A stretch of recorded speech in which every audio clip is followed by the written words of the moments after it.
క్రీస్తునందు ప్రియమైన శుభవచనం దేవుని ప్రియులకు యేసు క్రీస్తు ప్రభువారి శ్రేష్టమైన శక్తిగల నామమున ఈ ఉదయకాల శుభాలు అందిస్తూ ఉన్నాం. సియోనులో నుండి నా తండ్రి మిమ్మల్ని ఆశీర్వదించునుగాక. ఆమేన్. దేవుని బిడ్డలారా, ఎలా ఉన్నారు? లేవగానే ప్రభుని స్తుతిస్తూ ఘనపరుస్తూ లేస్తున్నారా?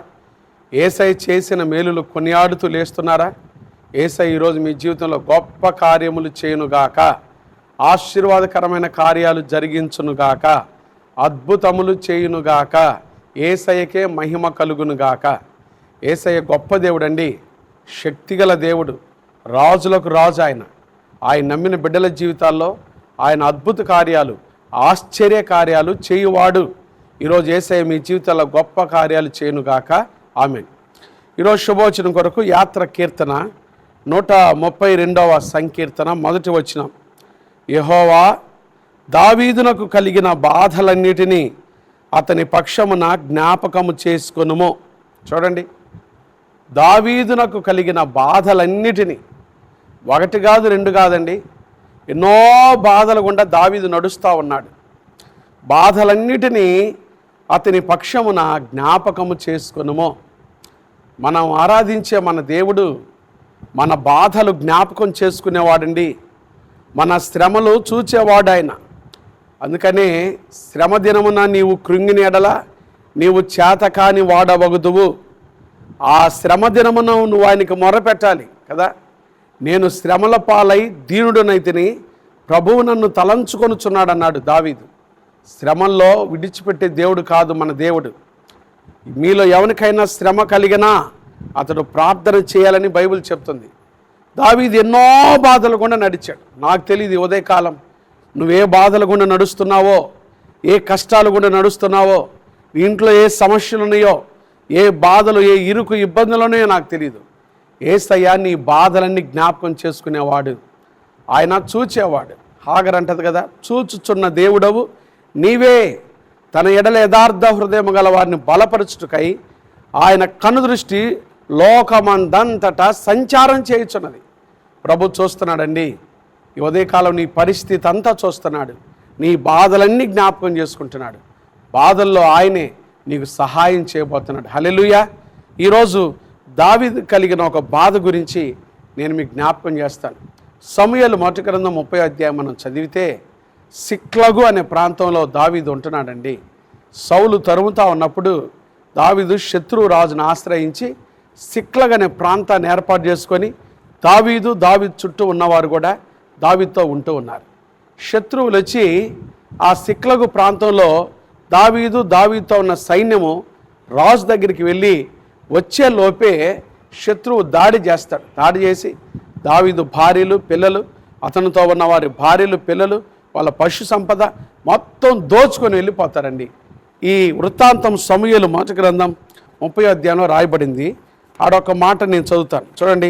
సమూయేలు మొదటి గ్రంథము 30వ అధ్యాయం మొదటి వచనం. దావీదును అతని జనులను 3వ దినమందు సిక్లగునకు వచ్చిరి. అంతలో అమాలేకీలు దండెత్తి దక్షిణ దేశం మీదను సిక్లగు మీదను పడి కొట్టి దానిని తగలబెట్టి గనులనేమి అల్పులనేమి అందులోనున్న ఆడువారందరినీ చెరపట్టుకొని చంపక వారిని తీసుకొని వెళ్ళిపోయి యుండిరి. దావీదును అతని జనులను పట్టణమునకు వచ్చి అది కాల్చబడి ఉండుటయు, తమ భార్యలను కుమారులను కుమార్తెలను చెరలోనికి కొనిపోబడి ఉండుటయు చూచి ఇక ఏడ్చుటకు శక్తి లేకపోవునంత బిగ్గరగా ఏడ్చిరి. ఈరోజు నీ పరిస్థితి అలా ఉందా? ఏడ్చుటకు శక్తి లేకపోవునంతగా ఏడుస్తూ నీ సమస్యలు తలపోసుకొని దిగులు పడుతూ కూర్చున్నావా? ఏడ్చారంట. తర్వాత చూడండి, దావీదు మిక్కిలి దుఃఖపడ్డాడు.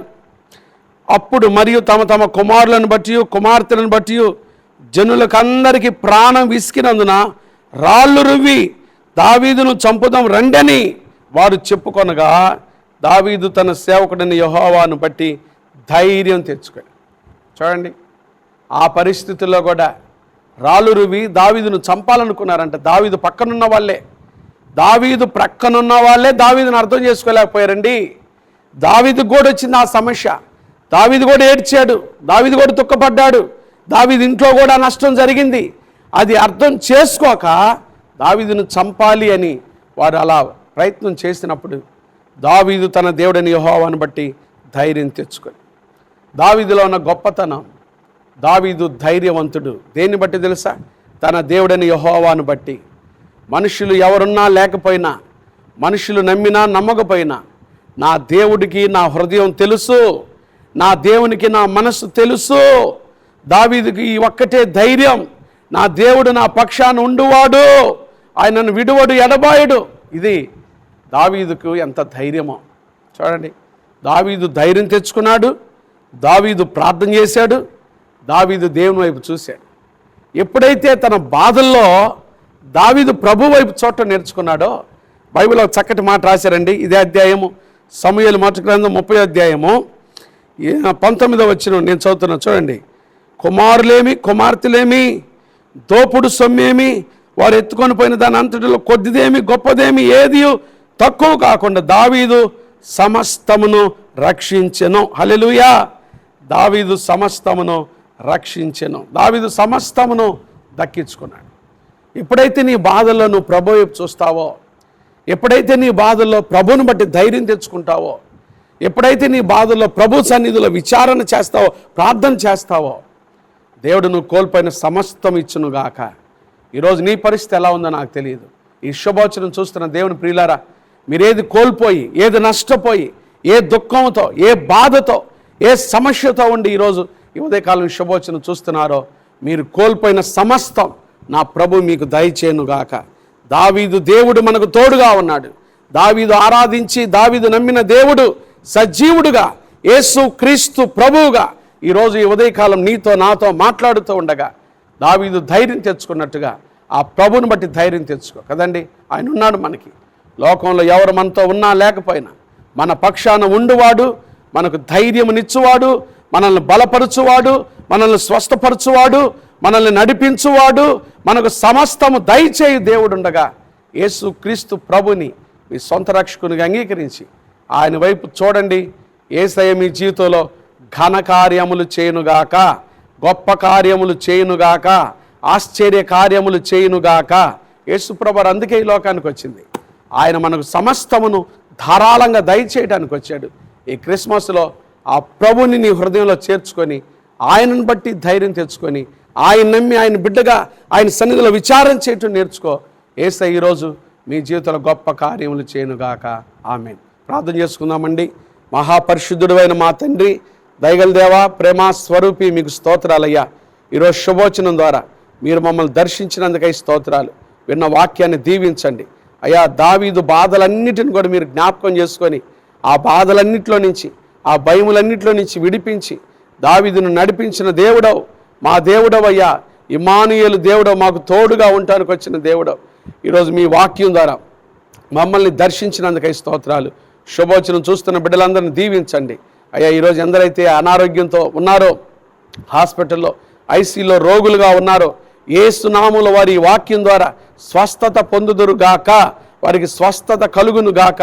సహాయం దయచేయండి. ఈరోజు పుట్టినరోజులు, వివాహ వార్షికోత్సవాలు, శుభకార్యాలు జరుపుకున్న బిడ్డలు మిక్కిలి దీవించండి. నీ సేవకుడు సేవకురాలి యొక్క వివాహ వార్షికోత్సవం అయ్యా.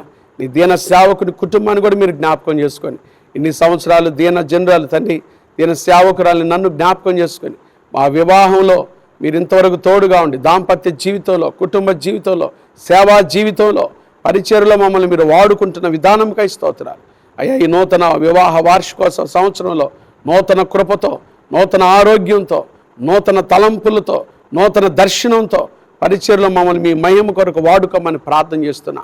సహాయం దయచే. మాకు ఇచ్చిన బిడ్డలిద్దరు నోవా ఫిలిప్ పాల్ని, డానియల్ ఫిలిప్ జాన్ని కూడా పరిచర్లో మీరు బహుబలంగా వాడుకోమని ప్రార్థన చేస్తాను.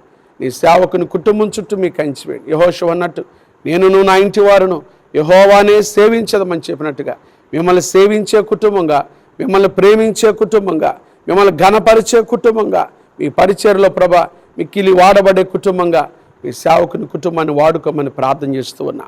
ఉదయకాలం చిన్న బిడ్డలు మొదలుకొని పెద్దవారి వరకు వారు వెళ్తున్న స్కూల్స్, ఆఫీసులు, కార్యకలాపాలు, రాకపోకలు మీ కృపాక్షేమాలు తోడుగా ఉంచండి తండ్రి.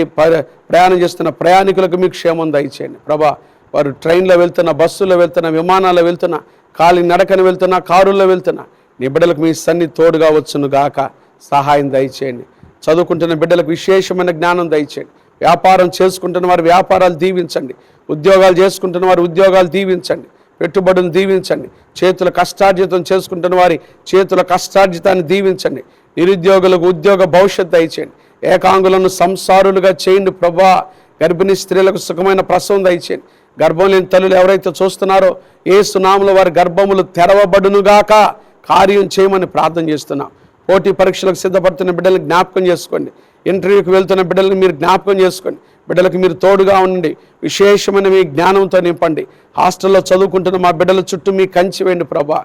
మీ సహాయం దయచేయండి. ఈ దిన జీవిత యాత్రలు ఎదుర్కొని పోయే ప్రతి శోధన, కీడు, దుష్టుడు, అపాయం తప్పించి క్షేమాన్ని దయచేయండి. కోర్టు సమస్యలతో నలిగిపోతున్న వారికి యేసు నామములో నీతిగల న్యాయాధిపతివైన దేవుడుగా వారికి విడుదల దయచేయండి.